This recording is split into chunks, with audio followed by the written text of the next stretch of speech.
All right, I'm going to give you a tip on the short game, which encompasses chipping and almost a chip and run.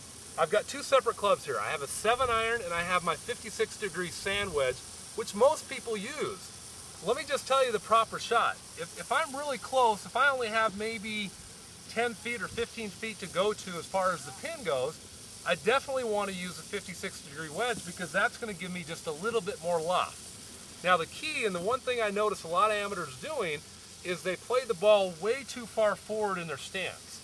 You're still going to get the same amount of height with your sand wedge, but go ahead and put that in the back of your stance so that you avoid the dreaded skull shot. I've seen so many skull shots across the green because people improperly put the ball in the wrong position.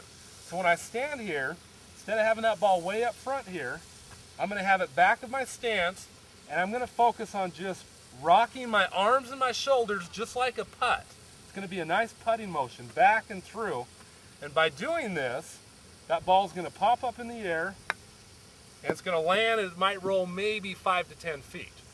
Now if I've got the pin that's even further away and I've got maybe 30 to 40 feet to work with, get rid of that sand wedge. Get a 7-iron in your hand or an 8-iron that doesn't have as much loft, and what will happen is that ball is going to land and it's actually going to roll just like a putt.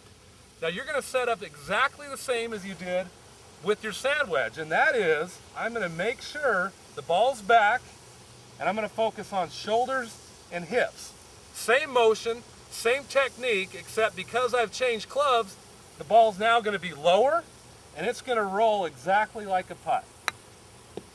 If you can do that and do the same motion and just switch off clubs, you'll be amazed at how much better and how much more accurate you'll be chipping the ball.